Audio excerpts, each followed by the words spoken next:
වීරයෙක් බිහිවෙන්න කලින් ඒ වීරයාට පාර හදපු දෙන්නෙක් හිටියා. කාවන්තිස්ස රජතුමා. සමහරු එතුමාට බියගුලා කිව්වට එතුමා කළේ නිහඬව රටට බත් දුන්න එක. එතුමා දන්නවා කවදා හරි යුද්ධයක් එනවා කියලා. එතුමා කළේ ආයුධ හැදුව එක. ඒ වගේම රට වෙනුවෙන් ජීවිතේ පූජා කරන්න ගිය වීර දියණිය විහාර මහා දේවිය. මේ උතුම් හමුවීම තමයි සිංහල ජාතියේ ඉරණම වෙනස් කළේ. මේ දෙන්නාගේ එකම හීනය වුණේ රට එක්සේසත් කරන එක. එක්සේසත් කරන එක. දේවිය කුසට අත තියලා ප්‍රාර්ථනා කළේ ජාතිය ගලවගන්න වීර පුතෙක්. ඔන්න මාගම රාජධානියට සිංහයෙක් පහළ වුණා. පුදුම වැඩක් මචං. රංජාට හරියන ඇතාත් එදාම ඉපදුනා. මේ තමයි කඩොල් ඇතා. අම්ම බත් කවන ගමන් දුන්නේ බත් විතරක් නෙවෙයි.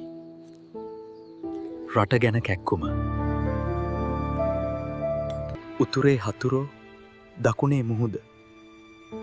මම කොහොමද මේ අතපය දිගෑරලා නිදාගන්නේ?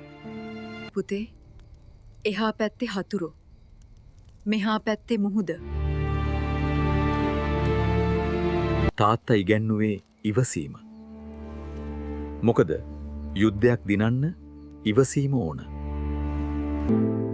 අම්මා ඉගැන්නුවේ සටන. මොකද රටක් බේරගන්න හයිය ඕන. කාවන්තිස්ස රජතුමා නිවටයෙක් නෙවෙයි. මහා මූලෝපාය දන්න පඩිවරයෙක්. ඒත් තරුණලේ රත් වුණා. තාත්තාගේ ඉවසීම කුමාරයාට තේරුණේ නෑ. තාත්තා කෙනෙක්ට මීට වඩා දුකක් තියෙනවද? තමන්ගේ පුතා තමන්ව තේරුම් ගත්තේ නෑ. ඒත් අම්මා ළඟ හිටියා.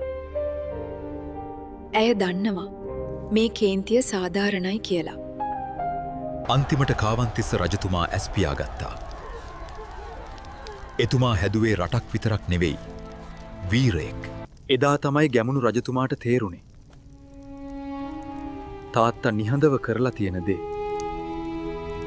තාත්තාගේ සැලසුමයි අම්මාගේ ආශිර්වාදයයි අරගෙන ඒ සිංහයා පිටත් වුණා. මේ යන්නේ තනි මනුස්සෙක් නෙවෙයි, දෙමාපියන්ගේ ප්‍රාර්ථනාව. අම්මා තාත්තා අපිට බනිද්දි, තහංචි දාද්දිදී අපිට තරහ යනවා. නියම තේරුම අපිට තේරෙන්නේ ගොඩක් කල් ගිහින්. කාවන්තිස්සගේ ඉවසීමයි විහාර මහා දේවියගේ නිර්භීතකමයි නැත්තම් අපිට දුටු ගැමුණු කෙනෙක් ලැබෙන්නේ නැහැ. දෙමාපියන්ගේ ඒ නිහඬ කැපකිරීම තමයි මචං ඇත්තම යෝධ බලය. අපේ ඉතිහාසය මහා සාගරයක් වගේ. මේ කතාව ගැන ඔයාලා දන්න තවත් තොරතුරු තියෙනවා නම් පල්ලෙහායින් කමෙන්ට් එකක් දාලා අනිත් අයත් එක්ක බෙදා ගන්න. අපේ අභිමානය මතු පරපුරට ගෙනියන්න මේ වීඩියෝ එකට ලයික් එකක් දාලා ෂෙයා පාරක් දෙන්න මචං. ජය වේවා.